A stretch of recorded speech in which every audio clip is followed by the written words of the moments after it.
Hey folks, this is Fernando doing another video for Modern Survivalist, and before I get started I want to thank all of you guys that have subscribed to the channel. Already over 14,000 subscribers. It really does help a lot to have you guys subscribe. If you haven't done so already, please consider doing so. The button must be down here somewhere, so please do that. And one of the things I mention often is, if you have any topic that you'd like me to cover, just let me know. Leave a comment below as well, and I'll do my best to address that. And one such request, I have it here. It says, this is from Pericles Athenian, probably someone from Greece. It says, hey Fernando, why don't you talk about entertainment in a collapsed society? Great topic, thanks for bringing that up. People during hard times seem to live only for today, so they spend a disproportionate big part of their income in entertainment. My father recalls that during German occupation of Greece, when people died from starvation, cheap wine bars were overcrowded. Man, yeah, great topic, and thanks for bringing it up. And you know what, it's surprising how, in spite of the geographic differences, different places, different countries, different continents even, and such, in different periods of time, the similarities are still there. That's why I always try to learn from historic events, from real world experience, no matter if it's in some other place, in some other moment of history, but there's always something to learn from that. And it is correct what you're mentioning about the living today thing. Very, very true. A very Latin thing, a very South American type of mentality, living the moment, enjoying today. And there is an explanation for that. In general, in Latin America, in Latin American countries, usually we're talking about more of developing nations, as they put it these days. And these are countries where things are not as great, and kind of used to struggling and getting by with less than ideal circumstances, so as to put it some way.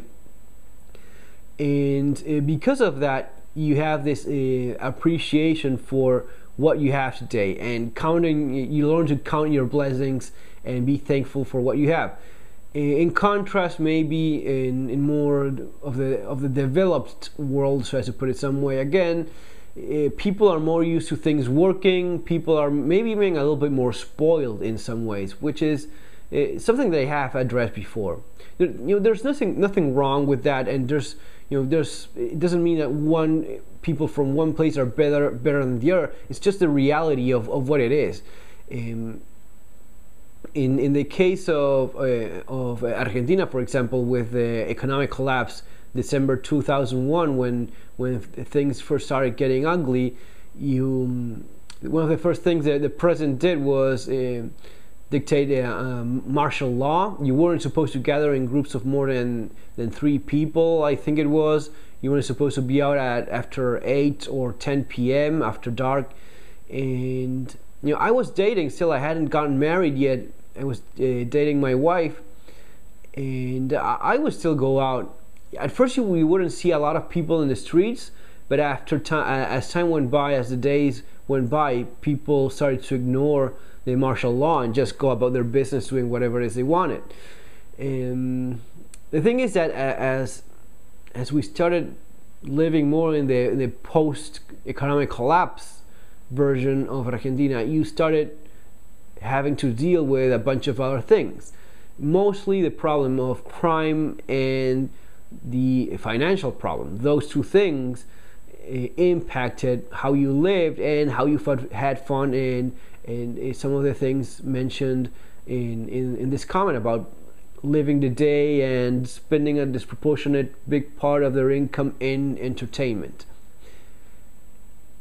First of all, you're talking about more danger out there in the street, crime being a very real problem, a very real threat. Actually, people do get killed, and it's no joke. So you have a very clear understanding that you may not be there tomorrow. That's why you start appreciating the day and living the day a little bit more.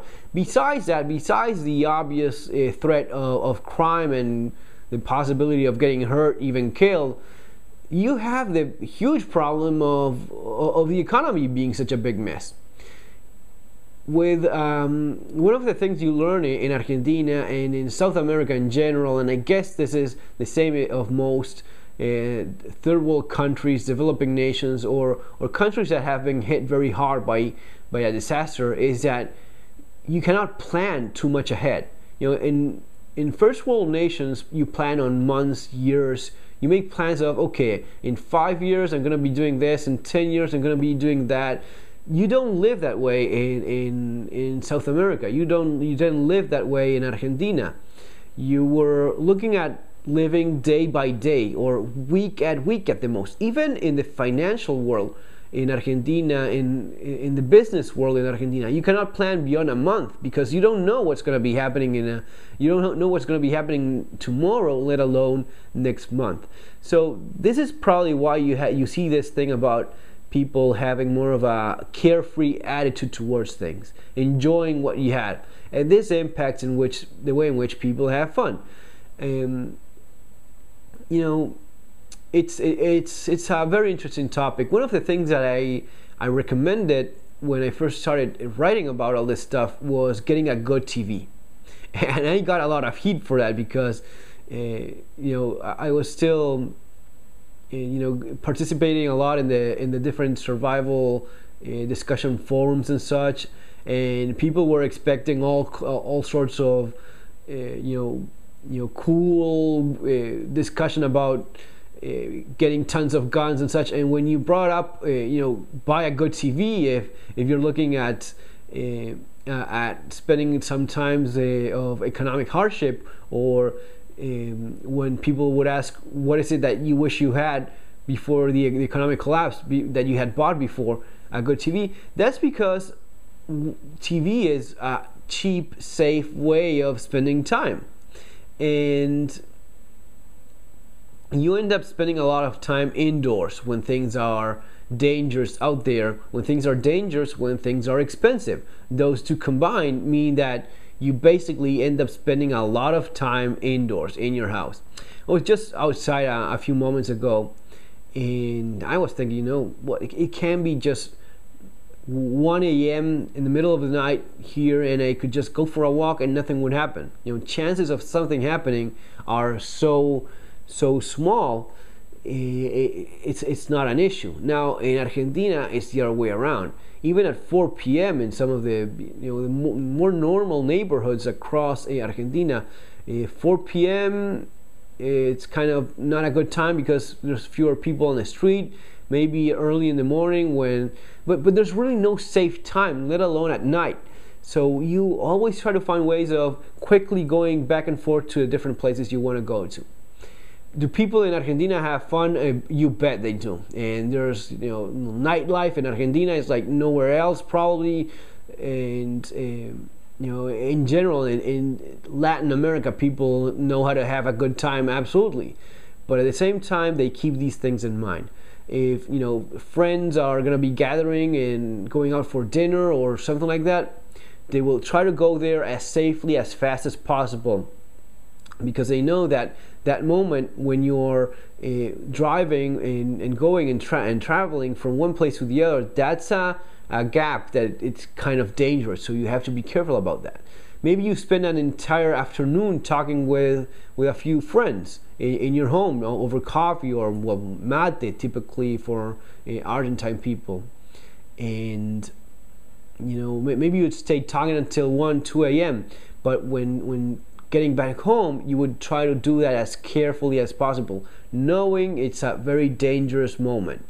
So yeah, trying to have fun and not spending too much money. One of the most common things is people just getting together and talking, as our friend here mentioned from what his father told him from the situation of the German occupation in Greece. People spending a lot of time in bars talking. Typical Latin thing, talking in a bar over coffee while watching a football match or something like that. Yes, or in someone's house. Yeah, those would be typical things done for entertainment during a post economic collapse society, where you have to find ways of safely and cheaply having fun, and TV is one of those things. Video games, you have your Xbox. Especially for younger people, getting together in someone's house, getting a pizza, maybe not even buying it because it's a little bit more expensive, but buying one of those frozen pizzas for a couple of bucks, throwing a couple of those in the oven, and having some pizza, playing video games, or watching a movie. That would be a very typical thing to do for a post-economic collapse or economic crisis society. Cheap, safe ways of having fun and spending time. Talking with people and spending time with friends. That's probably one of the things that I miss the most about my friends, with which we would maybe get our families together. A friend of mine with his family would come over to my place, and we would get together maybe for lunch, and then we would just spend the rest of the afternoon talking, maybe have something delivered for dinner, have dinner, and then stay until 2-3 a.m. talking, that sort of thing. It's not as common elsewhere, especially in Europe. It doesn't seem to be that much of a thing of people maybe spending an entire weekend basically together, and you say goodbye and you already make arrangements for, maybe this happens on Saturday. You spend the entire Saturday together, and just as you're leaving, you're already making plans of, hey, let's do this tomorrow, and the following day, 10 a.m., you're already together again doing something else for the rest of the day. That's typical ways in which you spend time and have fun and basically entertainment in that kind of situation. Now, when it comes to entertainment during times of even more complicated situations where you don't even have electricity, if you don't have electricity, TV, video games, that sort of thing is already not possible. But getting together, talking, having a good time with friends, that's still a possibility. So if you don't have power, some of the cases such as currently with the situation in Syria, where some parts are sieged or isolated and they don't have electricity, or it's very sporadic. Reading books, spending time with other people, talking, lots and lots and lots of talking. It's at the end of the day, it's a pretty healthy social way of spending time and of staying entertained. These days, with all of us so much with our cell phones in our face and such, when you don't have power, you're basically forced to interact with people in a real way. Maybe not that bad. So yeah, if you don't have power, you of course have to find other ways of staying entertained. Maybe you have books. At the same time as books, you need lights, but maybe with a flashlight you get by. The thing I've learned from quite a bit of blackouts in Argentina was that when you don't have power, daylight basically dictates how you spend your time. Sure, you have flashlights and such, and these days with LED flashlights, it's fantastic. But when you don't have power, really, suddenly daytime and nighttime dictates if you're doing stuff or not. You can maybe stretch that a little bit with lanterns and such and LED lights, but it's basically the sun that tells you when you are doing stuff, spending time with working or having fun, and when you go in and call it a day. Board games, books, all things that don't require electricity, toys. Kids, because you have to consider entertainment for adults, young people, teenagers, older folks, and kids. All of those need to have a way of spending time. Now, at the same time, you have to realize that if things are really bad, you will be pretty busy in staying afloat. If you have an economic crisis, an economic collapse, you will be pretty busy trying to stay afloat in that situation. If you have a more extreme case like warfare, like the situation in Syria and the neighborhoods that have been pretty much sieged by the government or rebel forces or whatever, you're kind of busy surviving itself. Now, in spite of that, there's moments of the day that are quite boring, and that's something that you see a lot of people mention. So having ways of staying entertained is really not a bad idea. But basically, that's what I've noticed and seen from my experience, from learning from other people's experience as well. Talking, coffee, beer if you have it. I'm thinking right now, maybe for me, a romantic evening with my wife. We didn't have even money to go out and have dinner or something like that. I remember that we were living in this building, and my idea of a romantic evening was just with a picnic basket and one of those cloths and such. We would just go to the rooftop of our building, and there have our little picnic in the top of the building. Because that was you didn't have nice, safe parks for picnics. That sort of thing it's the kind of thing that you ended up seeing on TV, not the kind of thing that you were able to do yourself. So you didn't have that kind of thing. You didn't have long walks in the street because, again, not very safe. You didn't have a lot of money for going out and spending it on dinners and such. So yeah, we did that a few times as well. You just find ways of improvising things.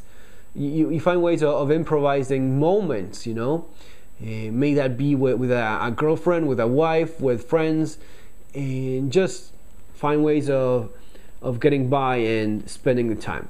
Guys, that's all for now. Remember to subscribe because that really does help. Take care, have a great day, and see you on the next video. If you have any suggestions, anything you'd like me to cover, our topics, let me know in the comment section. Take care.